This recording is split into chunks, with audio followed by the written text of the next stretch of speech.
Thank you so much, Agapi. This meeting will be recorded. So today we have speakers from various industries. We have industry experts from the fashion industry that's going to show you sustainable fashion practices and circular practices in the fashion industry. We have experts from the agri-food sector that are going to speak about the funding the next agri-food revolution. And then we also have a very interactive fireside chat with representatives from the academia. And we're going to talk about how we can bridge academia with the market, and then how we can let people be more aware of their of sustainable practices, of circular economies, and how we can better prepare professionals to be, absorbed by the market. So without further ado, I would like to really quickly dive you into the program, the project itself. So I'm going to share this photo that you should be able to see now. So the Fashion and Food Synergy for Sustainability is a project co-funded by the European Union, and there are 8 partners, 4 universities, and one, two, three, four, and then five universities and four nonprofit organizations, cooperatives. So what is the aim of this project? Is to create new courses and innovative digital tools in higher education. So what we've done so far, as quick overview of our path, we have. You should be able to still see the screen. Okay, so we have created a glossary for sustainability. So there are a lot of terms in there, terminology, keywords that you should be aware of, that we try our best to explain to you what they mean and how they can be used to better reflect sustainable practices in circular economies. Then we have created case studies, one of which is going to be here with us today to present their case study from Greece. And then we designed 6 learning models. Those learning models, as you can see here, they're different. Each of them have a different aim, a different purpose, and we don't have to go through each of them one by one. And we have already completed the piloting, the testing for the first 2 learning models, and we are proceeding with the next ones, and while also drafting the guidelines for teachers on how to better teach or perform those models for the students to better understand those terms and the inter-collaboration between those 2 industries. And now we're also in a step where we are drafting those webinars for you, for the community, so we can, let's say, create a better understanding of how we can collaborate with each other, with how we can create more value to the ecosystem, having the planet and the society and ESG frameworks in mind, while also, having starting a business or in our everyday lives. So that was the in a nutshell the FNF project. Of course, during the chat you will see various useful links throughout this whole webinar, and you can find more information about the project and the partners and about our next steps in the links that you can find in the chat. Thank you, Maria, for that. So without further ado, I would like to introduce our first speaker. We have here with us today Garifalya Bitaki, co-founder from Three Quarters. Garifalya, thank you so much for being with us today. And I think you're somewhere here. Let me locate you. There you are. I think you're on mute.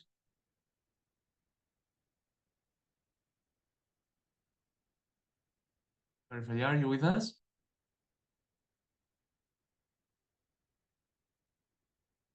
Seems like your web camera is not working because we see pitch black screen and we cannot hear you.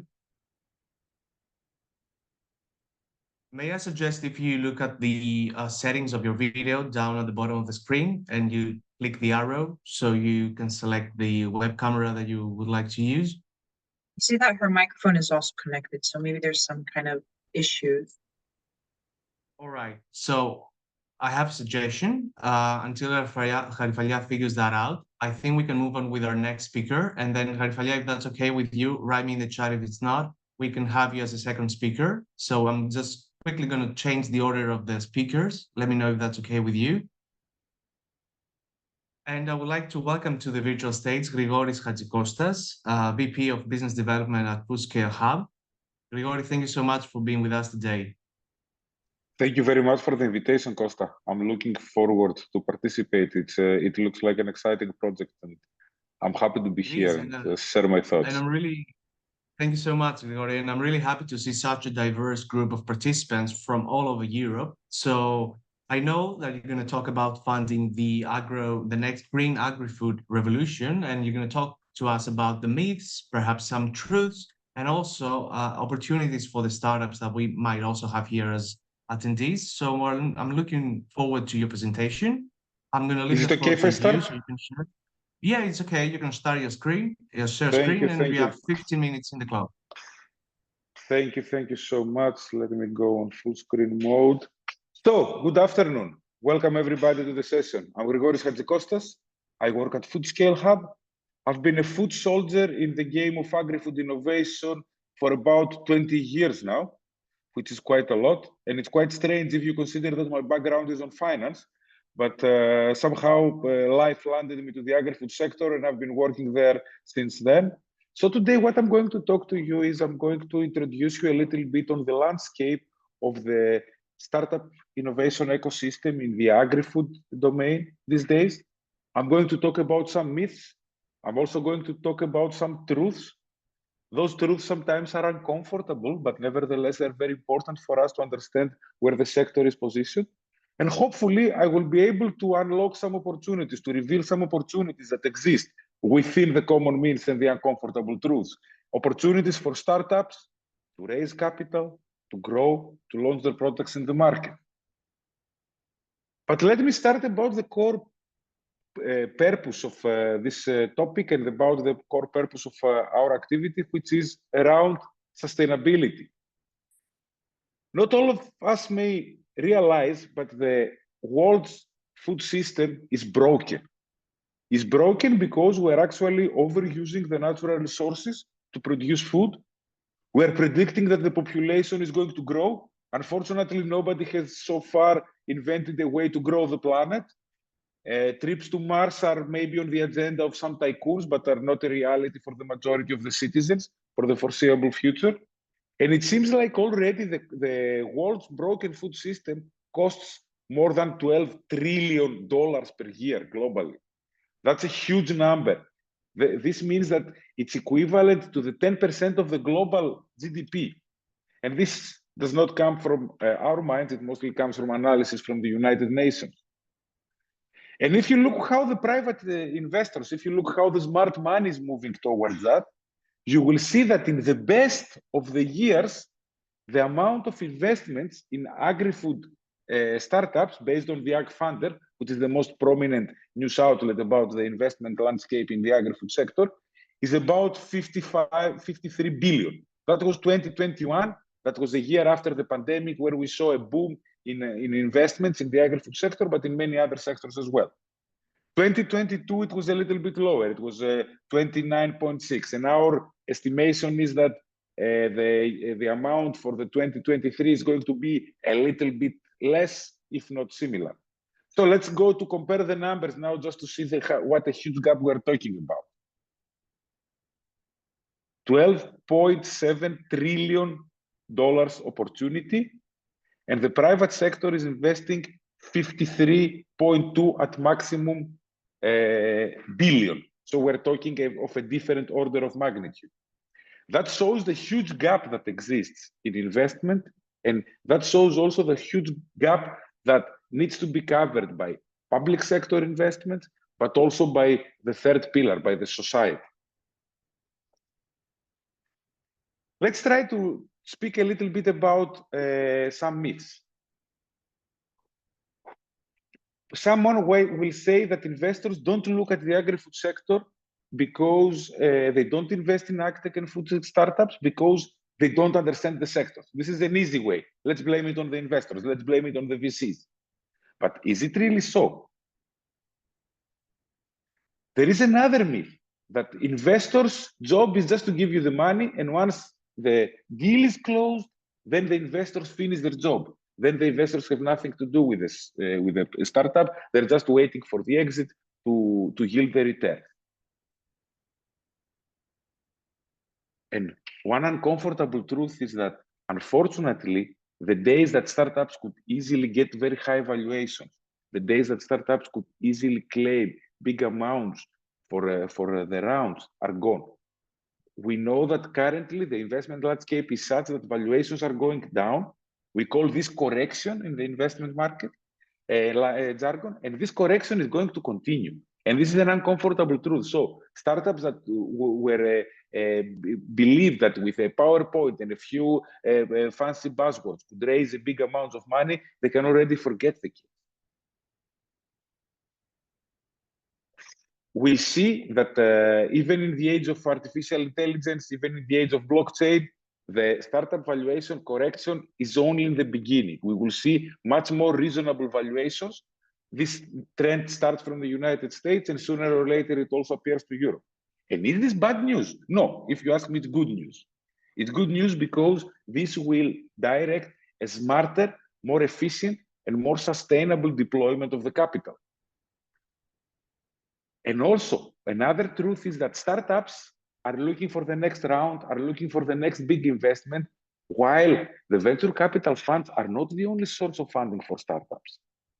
I'm assuming that many of us are familiar with the funding, the innovation funding, the equity-free innovation funding that comes from European projects, from Horizon, from Erasmus, from national projects. We also know that there are other sources of finance which are corporate investors, big companies who want to invest in smaller companies exactly because the cost of developing the innovation internally is too high for big corporates. It's too high because they have inevitably less agile procedures, less agile decision-making processes. They're not prone, they're not fine-tuned to innovate fast. Therefore, they're more eager to buy or to participate in startups and to finance their capacities. We see all these open innovation programs that big corporates are deploying, or the corporate venture capital funds that big corporates are establishing. But last but certainly not least, I would like to remind us that the purpose of every company is to have revenue. And the purpose of every company is to generate cash flow. Therefore, still, the best investor of every company is the customers. The best way of growth is the organic growth, the one that is based on customers who are able indeed to finance the startups. So how would the ideal VC work in the future? For the new normal, for the situation now with a big need for investment in the agri-food sector, but at the same time, a smaller valuation, and let's say somehow the people are not anymore attracted by buzzwords, etc.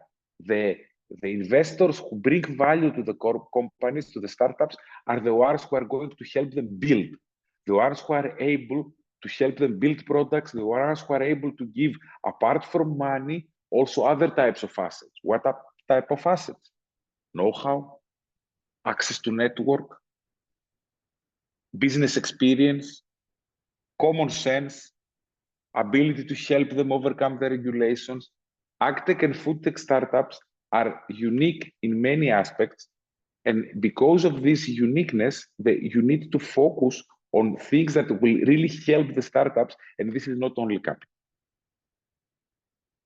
So the real opportunity here is that reality is that the downturn in investment can be an excellent time to start a business if you have a viable and meaningful business model. Particularly in the agri-food sector, we are different than many, let's say, fintech or health or lifestyle startups for a very important reason. In order to validate any value proposition in the agri-food domain, you need at least 3 cultivating periods. You need 3 periods where you observe how the technologies work in the field. You cannot do it in 6 months. You cannot apply the run, move fast, break things model. Therefore, the right model is not the unicorns anymore, but the camels. Who are the camels? The startups who are able to survive in the times of drought of capital, the startups who are able to survive in times with limited capital and move on further with the downturn. This means that when the upturn is going to come, and this is the cycle of economy, upturns are going to come again, then the startups will be in the position to have a validated business model, to have operations that are running on low expenditures, and then thrive and grow. Another myth, as long as there is AI or blockchain on the title, someone will invest. Another myth, the business models that work in tech work also in agri-food. Let me remind you of Juicero. I don't know how many of you remember Juicero. That was one of the biggest failures of Silicon Valley. That was a machine that looked a little bit like the Nespresso machine. And ideally, you would buy this cartridge that had some healthy organic material, and then you would put the cartridge in the machine. The machine costed something like around $400. And once putting the cartridge, then the machine would produce for you tasty, nutritious, fresh juice.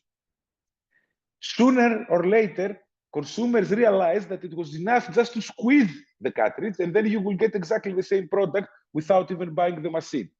Try to imagine the face of the investors of this startup, the VCs that invested the hard-earned money on this startup, when they were looking at the videos on YouTube showing users just squeezing the bags themselves.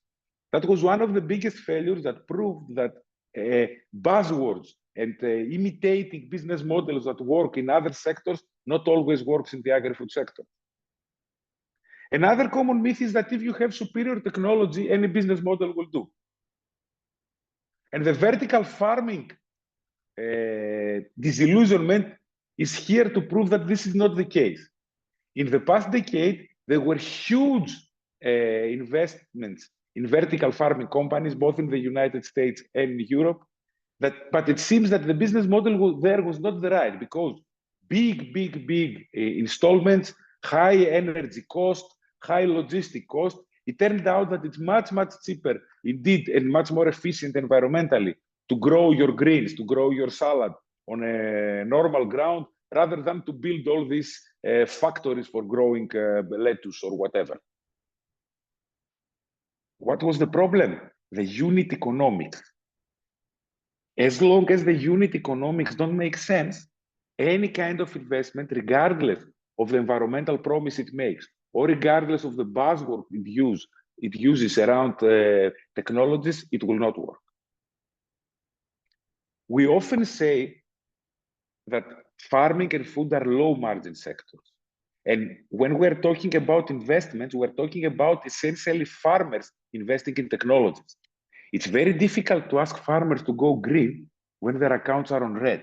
So the unit economics need to be taken into account in every investment decision of the farmers, therefore in every value proposition of the startup that reflects this reality. An uncomfortable truth that is very often politically not easy to express, but it's inevitable, is that the true cost of our food system is 3 times higher than the expenditure on food. This means that if you go to any supermarket chain and you buy one piece of meat for $1.99, the real cost is not $1.99.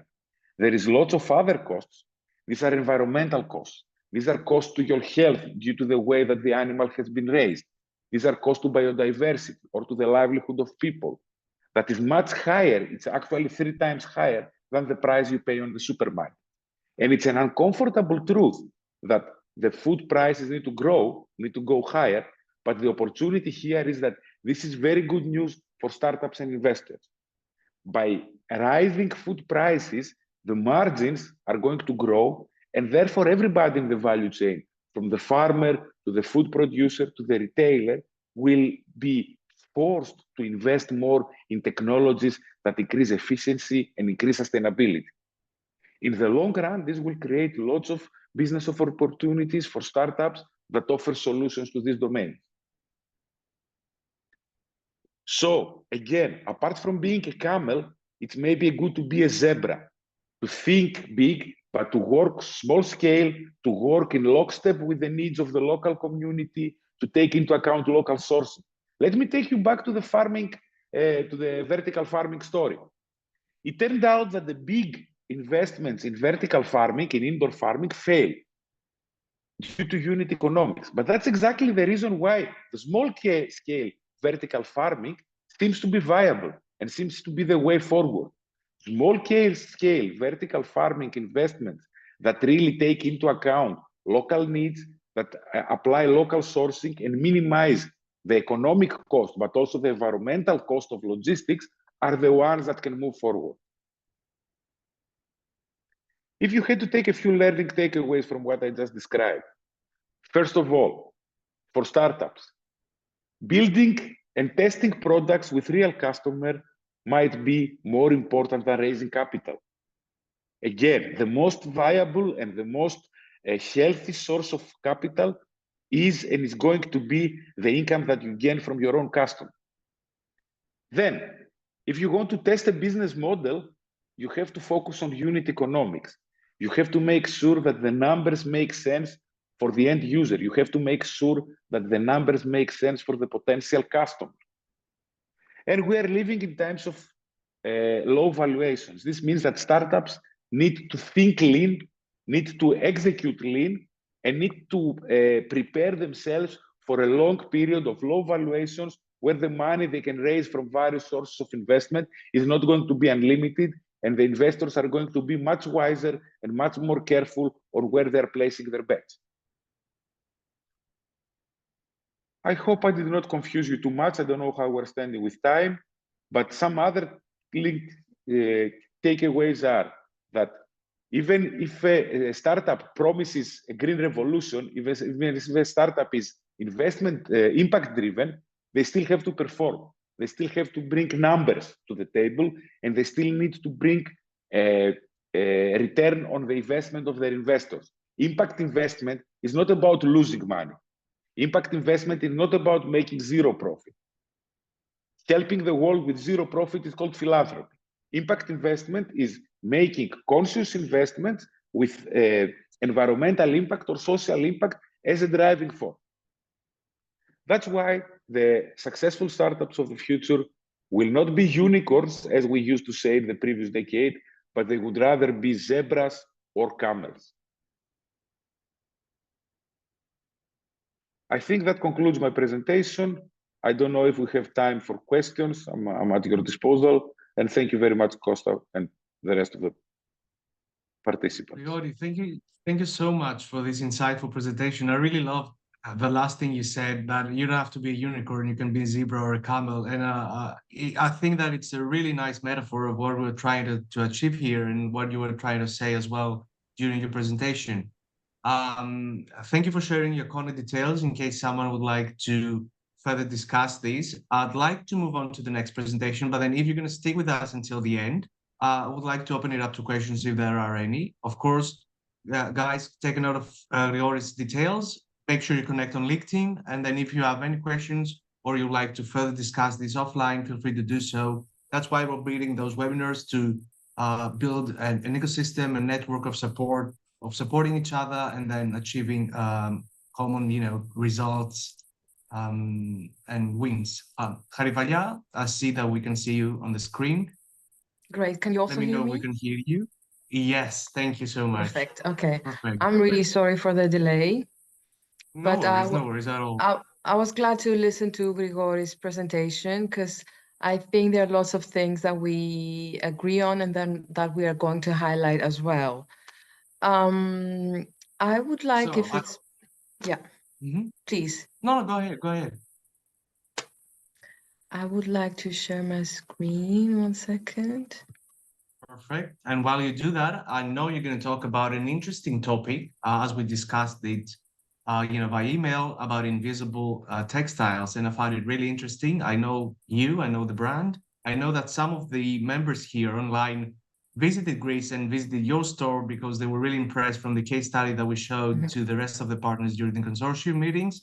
So we're really looking forward to your presentation. Thank you so much.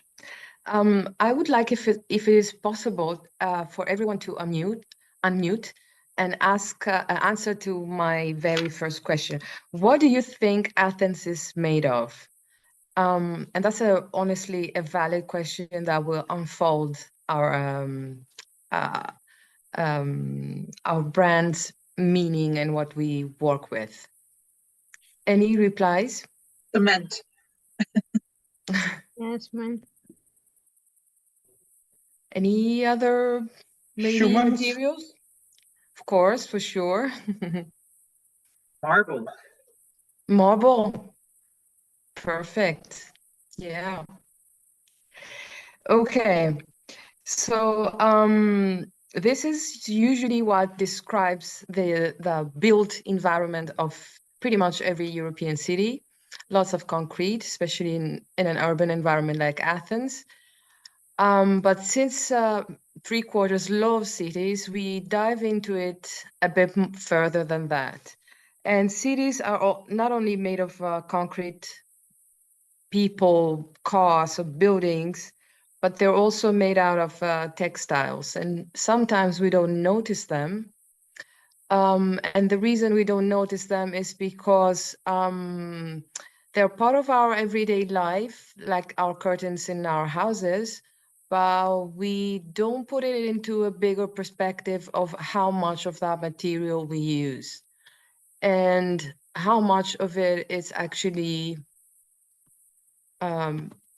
waste.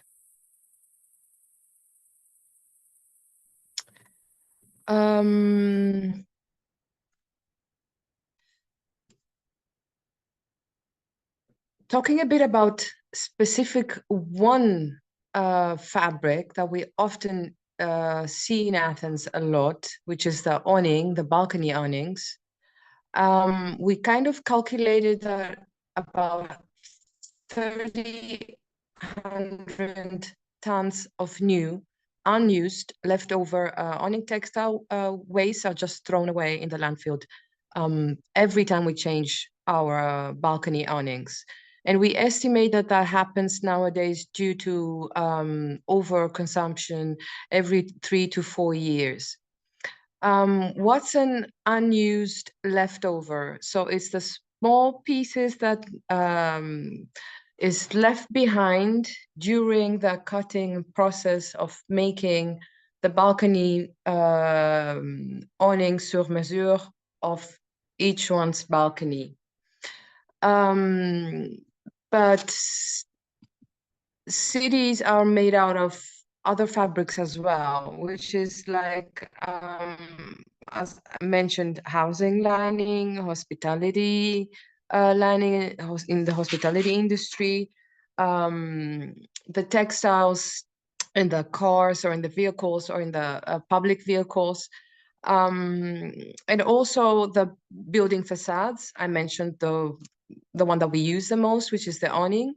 But also banners. Banners can be just a covering facade, or it can be an advertisement. And the issue is, what is 3/4 and how is 3/4 related to that? So we call all of those fabrics because we don't often realize how, the quantities of the pre-consumption and the post-consumption waste. We call them invisible textiles. These are the textiles that we don't notice. And these are the textiles that even us 3/4 had no idea the amount of it. 3/4 is me and my brother that you can see here in the image. We're one of the first fully circular brands in Greece, and we work in the fashion business. We make fashion accessories and bags.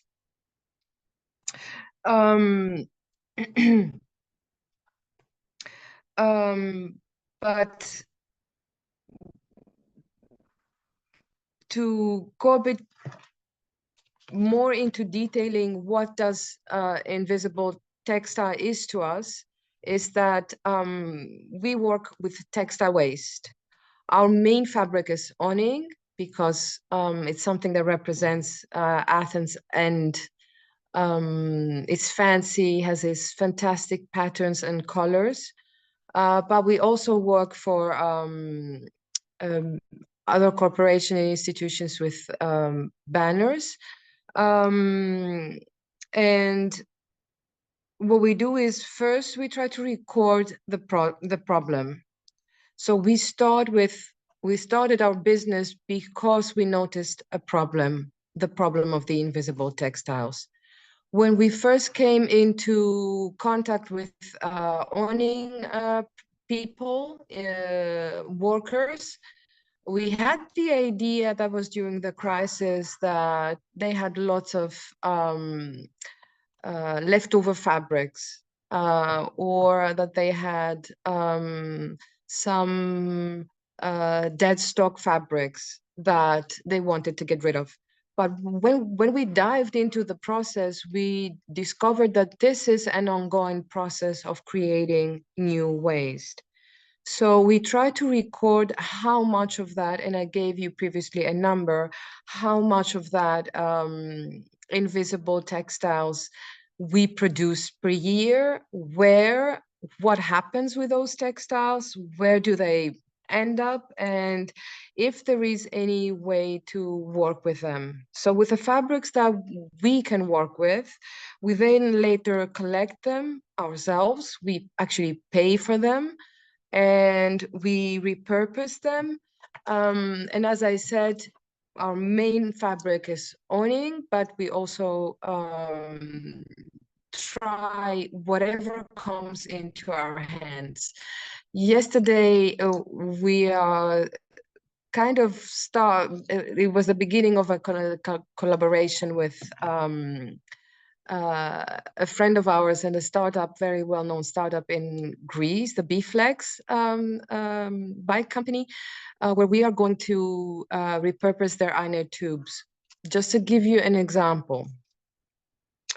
So our effort is to educate institutions, educate people, and turn Athens in terms of the textile waste into zero waste. That's our goal, and this is our effort. But we do that by creating premium products. And premium products means that they are locally produced. We produce them ourselves. That means we are on to the production. And locality is very important for managing the production as accurately as possible. Each of the products are unique in terms of the color combinations. So they're handpicked exclusively by us. It's a small scale production, but that doesn't mean that it's not a business that grows. The products are durable and adjustable. And the last and important thing about our premium design is that it's easy to deassemble them. Now, why do I mention all those things? Because for us, those are the pillars of sustainable fashion. Locality, that means not spending any more fuel in transporting pieces of each product from continent to continent and assemble them somewhere and then sell them somewhere else. Using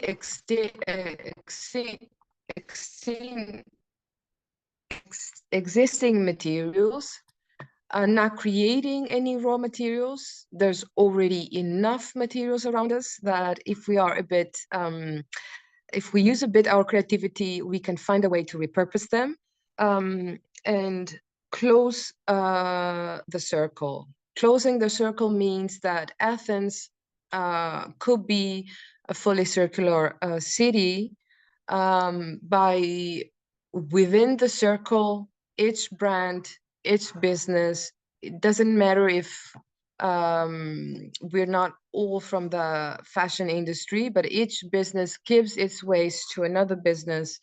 And then the responsibility of the end of the life of the product comes back to the circle, comes back to the company. For us, that's really important. That's why I mentioned that our products are very easy to deassemble, because apart from offering free repairs for life, we also ask our people to bring your 3Q bag back home, back to its production, where we are going to deassemble the parts and then repurpose them accordingly.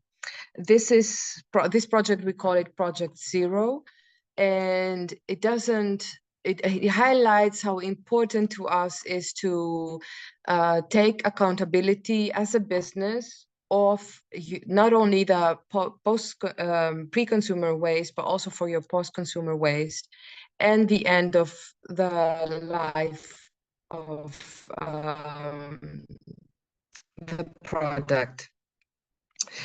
Just to give you an idea, so far we've repurposed over 4 tons of awnings. And I can assure you this is just a drop in the ocean, but we are really hopeful now that maybe we're a bit more known, or we talk with institutions to make that drop they're turning it into a real ocean. And about 3 tons of banners, which are mainly banners that we worked for and with institutions in Greece to help them repurpose their own wastes. I'll give you an example. We're making bags for the Contemporary Museum of Art here in Athens from their own banners. And this is a co-branding collection. And the idea of the e-shop of the Contemporary Museum of Art is that most of the products they sell in their shop, they are from local sustainable designers. And not only that, but they also try to be as zero waste as possible. Now, is it possible to be 100% zero waste?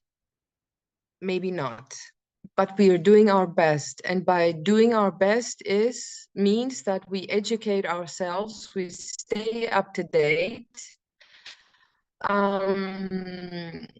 We keep all of the leftovers that we produced, and we collaborate with other designers to hand them over the things that we cannot use, but maybe will be useful to them. One last thing that I would like to mention on how important it is to think circularly is a project that happened recently that was concluded recently by the National Technical University in Athens and in Omeda, creating a cluster of designers where one is using the other designers' wastes. And through that program, we got a shredder machine that works for all the other designers for their leftover materials, and with that we create shoddies for inner stuffing, for products that need inner stuffing. Just a small, quick note. Sustainability is a bit vague. That's why we highlight circularity so much. Sustainability sometimes is related to recycling, but for us, recycling is the last and very last solution. Our goal is to stay in the circle and work with whatever we have until the last step and recycling is always the last solution that we use. And therefore, being, as I said, 100% sustainable remains always like a tiny question for us. So we keep all our leftovers, and we inform ourselves daily about methods and other ways to improve our circular methods. 3/4 has a presence, of course, in Athens. You can find us in our store in Psyri. Our production is in Neos Cosmos, and we used to have our production in Psyri, but it was the space was too small for us. Now that we are trying to grow, but we have an open visit policy, which means come and visit us and see what it actually means to be circular. And apart from our presence in Athens, we have presence in New York, in Europe, and Malaysia. So that means that a product that is designed by textile waste that maybe we would never thought about it in the first place can actually be an export product that also helps our economy as a city and as a country. So I'd like to conclude with our optimism that we have, that if we work together, if we collaborate all together, then we can have Athens a fully circular city. And not only that, but we could also be financially sustainable, because talking about sustainability, as previous speaker said, it also means to be financially sustainable. So I hope I didn't say too much. That was it for me. Arifalia, it was great. Thank you so much for sharing those, and thank you for sharing this optimism during the end of the presentation. I just put the link of your website here in the chat for everyone to see, and if you want to just check out the projects, they're really cool, the products. And I'd like to thank you again. If you would like to stay with us until the end, we'll be happy to have you. Sure. And I would like, perfect. And I would like to quickly jump to the last part of our webinar. Let me just stop your share screen.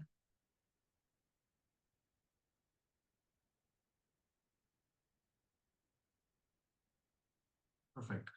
So without further ado, I would like to introduce our next speakers for a quick Fireside Chat. I would like to invite Anneke Smelik, Emeritus Professor of Visual Culture, Radboud University, Nijmegen, in the Netherlands, and then Silvia Mazzucotelli, Associate Professor of Cultural Sociology, Università Cattolica del Sacro Cuore. I hope I pronounced those two correctly. Let me add you to the virtual stage, both of you. Thank you so much for being with us today, and I'm really looking forward to our conversation. And the topic of our conversation, as you know, is bridging academia with the market. And what we mean by that, because it might be a little bit, misleading as to what we mean with this topic, it's what we would like to achieve through this project as well, and we would like to discuss that as well. We would like to prepare individuals, students, professionals to be better equipped with everything that has to do with sustainable practices, with circular economies, and to reflect those, let's say, studies, reflect those learnings from the starting years to the business and to their professional careers. And because those are going to be the next future, entrepreneurs, they're going to be the next, let's say, business professionals, corporate executives. So what we're trying to achieve through this project is to better equip them with everything that's necessary to have a successful career, to foster entrepreneurship, but also keep in mind circular and sustainable practices. So thank you both for being with us today. And I would like to start off by asking you, and I know that these, let's say those topics might need more time to further discuss. So I would like your, just couple of fresh and, off the top of your head, views on those topics. So in bridging academia with the market, what do you think that there would be like ideal strategies or ways that universities can employ to strengthen those ties with the industries to ensure that educational programs align with the evolving needs of the market and produce, as I said earlier, professionals who can drive positive change? And whoever of you wants to start first, be happy to listen to you. Annika, it's you. Take a lead. And yeah, well, thank you very Yeah. much also for organizing this wonderful webinar and to hear those really interesting case studies here. I know it sounds a little maybe not very kind, but I would actually like to start by saying I really believe that the university should do a kind of fundamental research that is not market driven. So having said that, yes, how can we then bridge that gap? Because there is an enormous gap.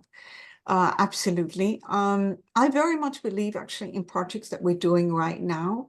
So I think that, like you were showing how we've made the glossary, how we make modules, how we do webinars, that these are precisely the ways of trying and get our knowledge into the market, and the other way around, also have that feedback loop where, and I think that's also important to have also the feedback back from small businesses, like we actually just heard of what works, what doesn't work, etc. So I very much believe in joint interdisciplinary projects like we're actually trying to do here, where there is really an exchange between those two very different fields of theory and practice, really. I have worked in previous projects where on wearable technology is not so important what it was. And I must say that I did notice that it was much more difficult than I had expected. So I've also become a little bit more realistic about what one can achieve.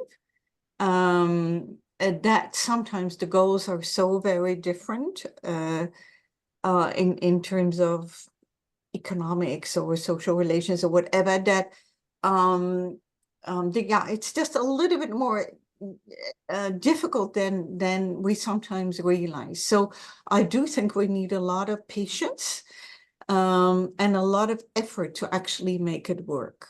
So this is my first intervention, and I'm sorry if I don't sound overly optimistic, but I believe in it very strongly. And at the same time, I also think, oops, it's harder work than we sometimes realize. But I'm sure that Sylvia has a lot to add here. Maybe not a lot, Anneke. Thank you very much. So first of all, thank you to all of you for inviting us to the webinar, and also for the interesting intervention that I was able to listen to before us. I do agree with Anneke on the fact that it's not easy. I mean, we were a little bit joking in the emails in the past days, but it's not something that it can be said like at the end of a webinar. But I truly believe that what we are doing with fashion and food is a little bit a step in the right direction. Something more that we can do, it is probably to focus more on advisory board that are mixed within the curriculum. For example, I think that every university has professionals that in some way sit in advisory boards. But the problem is that sometimes sustainability is not the main focus of those advisory boards. While it will be interesting and maybe necessary to have at least one or two companies that have a specific focus on sustainability, because I truly believe that from now on, we cannot avoid sustainability, whatever will be the business, fashion, food, or any other industry. So it will be great to have like a sustainability place in every advisory board. And furthermore, my experience is that sometimes those advisory boards are really truly too much advisory, in the sense that they listen and they provide general insights. While it will be great, even if challenging, trying to build a little bit a common step, like a internship program, but really an internship program that is co-designed and co-organized.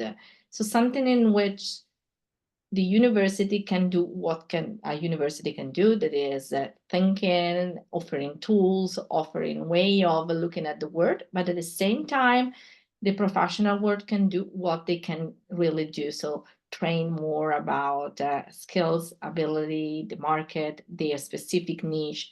So everybody does in some way its own part. Something else that I believe that we are doing really, really well with FNF is trying to find a language and a point of contact in between entrepreneurship and academia. It's not easy. We have been saying this since the very first meeting we had. We have 4 partners on one side and other partners on the other side. And sometimes even within among us, the communication is not easy. But that's the problem. We all live in solipsistic worlds in some way, and we have to break through the borders. We have to find and create occasion of discussion, such as this one. So go on with these. You said that this is the first webinar of a series. Okay, we are waiting for the series. We are waiting for the next steps.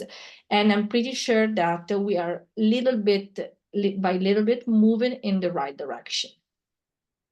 Mm-hmm. Thank you so much, both. What I'm going to keep from those points is that it takes patience, right, Annika? And also, I'm going to take the advisory that you mentioned, Sylvia. It's really important to have people from industry experts, from the market, from the industry specific, or people who can advise you on how to better undertake those kind of activities, how to better form those kind of activities to better reflect the market and the needs of the students. So I'm going to keep those 2 points. And since you started talking about the FNF project, which is a consortium, which is a collaboration between different kind of universities and organizations, I'd like to dive, deeper into the global, let's say, collaboration between organizations. And given that the sustainability issues are something that concerns the whole world, wherever you're located, and we have here 2 representatives from 2 different countries. One it's in the Southern Europe and one in the Northern Europe. So it will be really interesting for me, and I think for the audience as well, if you could share more on how can universities collaborate internationally to share those best practices, to research findings, the educational resources to enhance those collective impacts for academic efforts, and what is to take from each side. I'm going to start now with, I don't know, Annika, you want to start first again? Yes. Yeah, thank you. Yeah.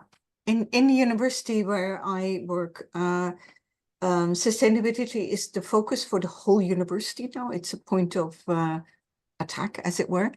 And maybe it would be interesting to know that within the right-wing climate that we have at the moment, this actually was nationally very critical, very criticized, that they say, oh, the university is politically ideological. So, there was a lot of critique of that. And I was very shocked because I really thought, I thought we at least all agreed that sustainability is one of the big issues of today.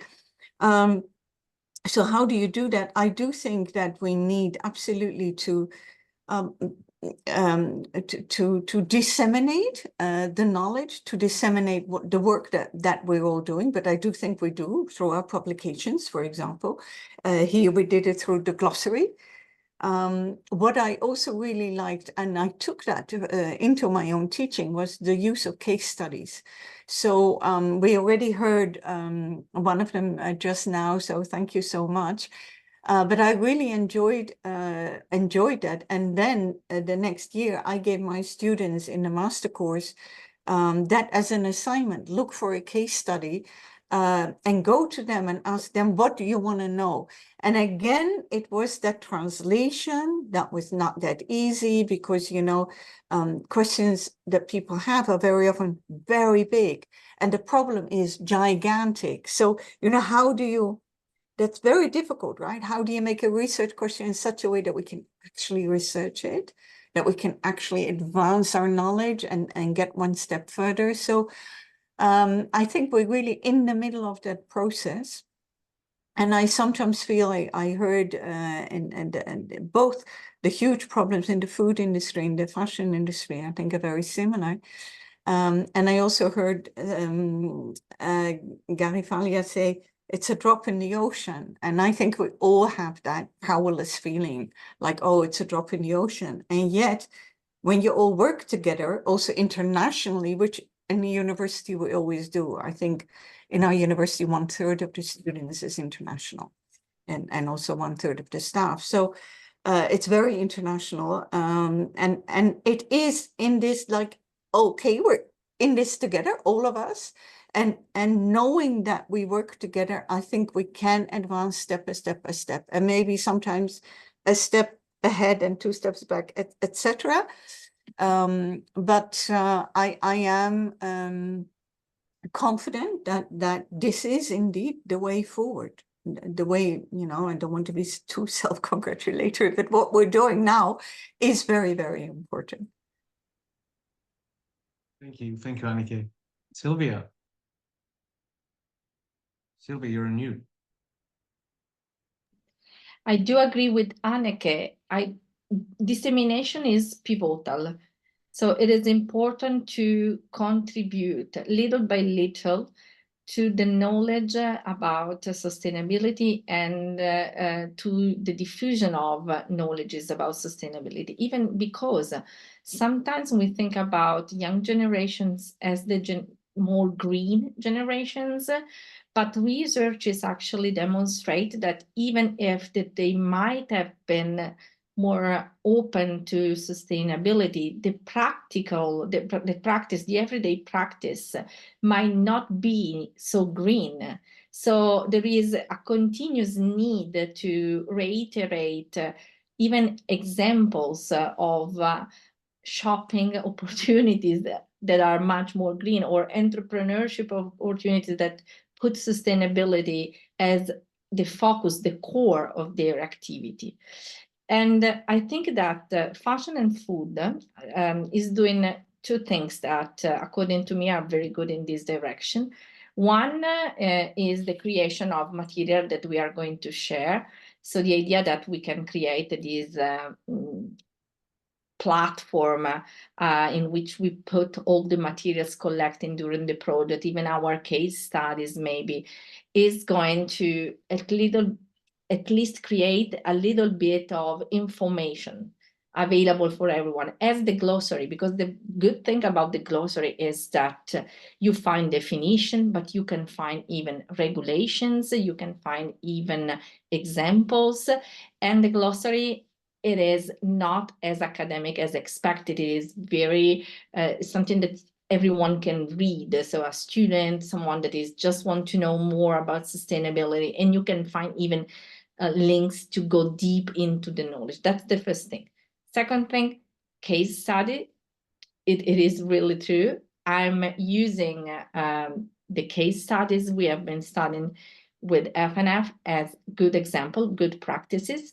But I ask my student to look for other examples. And I mean, even if they come with an example that is not totally perfect, it doesn't suit sustainability in all direction. The good thing is that they are prompt to look for sustainable enterprises, and they say, oh, there are many, I didn't know that. So they get a little bit of knowledge about the potential alternative opportunities that are already existing and that might not gain the attention through the communication tools that we have. So that is another point.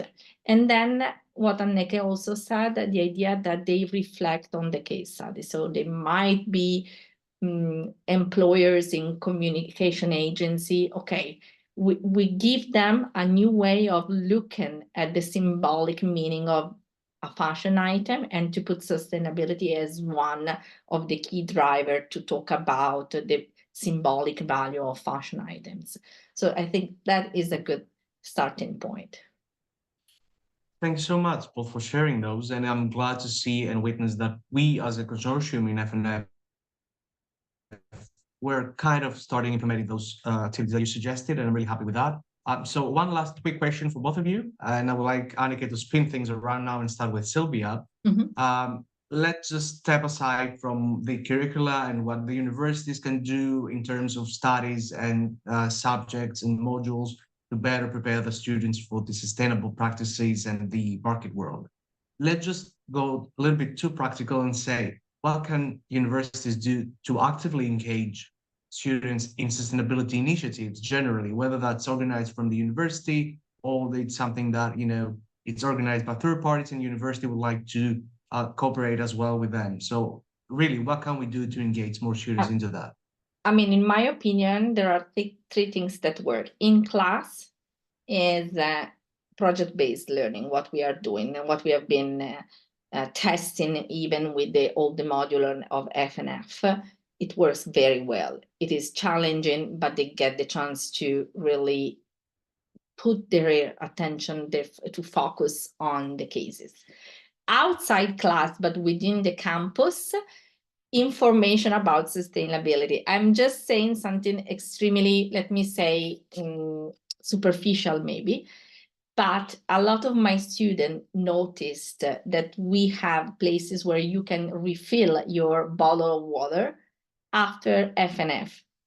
I mean, we did the first module about the challenges of sustainability. We have been talking about the use of water. We have been talking about the importance of non-using plastic. And then some of the students said, oh, I've noticed that in the university, in campus, we have a different place where you can refill your bottle. And this is just our everyday practice, but it makes sense. Something else. Hackathons or a competition may be driven by enterprises, driven or sponsored by enterprises that can be recognized for their sustainable activity, in which students might be engaged in proposing a project, such as, for example, ideate a concept for a new campaign or propose a new sustainable object for that brand. These are very good because they need to focus on the brand, they need to focus on basically the value of the brand, but they also need to practically create something that is sustainable. Thank you, Sylvia. Anneke. I'm not sure if to add a lot. What I've noticed is that students are quite activist, so we can also use that. So for example, at our campus, and I think this is now almost all over the whole of the Netherlands, most food that are served in canteens are vegetarian and organic food. And these are no longer choices. It used to be a choice for a long time, but now it's really organic driven and vegetarian driven and going on to vegan. That we are no longer, I think you may remember that when you were visiting Nijmegen, that actually our lunches were vegetarian, but also that we're no longer allowed to have plastic cups or temporary cups, which was also a problem for guests, right? That you all had to buy a cup that you then keep. So I think Anneke, that, a lot of that, you bring me back. Yeah. From Nijmegen. Oh, that is so wonderful. And I think a lot of that was actually student-driven demands. I know that students have organized swapping parties for clothes. So, you know, it's not only what we ask students to do, but also, you know, students are young, they're active. So we can also use their energy, their creativity about ideas, how to make our own campuses more sustainable. And for the rest, yeah, I think Sylvia has already mentioned that the usual internships. I think that I sometimes feel that so much is happening also with all the many, like we only heard two small examples today, but there are so many of those initiatives. If we can bring all of that together and make the links, make the networks, make the network from the network that we're having at the moment, you know, create more networks that, you know, I hope that we create together a momentum where at one point, you know, we get to that tipping point. We are absolutely not there yet, but how can we get to that tipping point that we really move something to help fight this climate crisis? Perfect. Thank you so much, both Sylvia and Anneke. Great discussion, and I really love the points that you raised. And I hope that this is just the start of, you know, of a discussion that's going to roll, and then more and more people will start brainstorming on those matters, and we can all work collectively so we can see what can be done to further, you know, expand, or let's say raise awareness, as you mentioned, because dissemination is key. Raise awareness on those matters, and then collectively work together so we can tackle those issues. Thank you both again for joining, and thank you all for joining today. I know we're a little bit long. It took a little bit longer than I was expecting. So I would like to remind everyone that we're going to have a short survey for you, and we're just going to put it here in the chat. Just open it up on the link, and then it just takes no more than 5 minutes for you to complete. So just open it up and then do it at your own pace. Just save the link of the poll. Just a questionnaire for you to let us know how we did, so we can further develop those kind of webinars for you to be more precise, and then to tackle or address, let's say, the points or issues that you would like to listen here during those webinars. And last but not least, if you want to learn more about the project, feel free to visit. Thank you, Maria, so much. Feel free to visit that link and then keep up to date for those activities. Last but not least, this webinar was recorded, so we're going to post this probably next week or the week after that. So make a note in the link that you're going to see here in the chat, and then we're going to be posting all the other webinar series in this link. Thank you all again for joining. I would like to thank Maria, Agapi, and Elena, my colleagues, for facilitating this webinar for me. Thank you so much, guys. And also the beloved partners of the project that joined today, and our esteemed speakers, Faya and Grigori.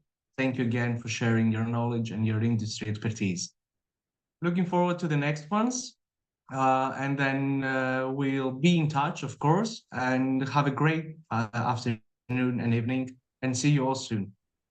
Thank you Goodbye, so everyone. much. Thank you. Thank you.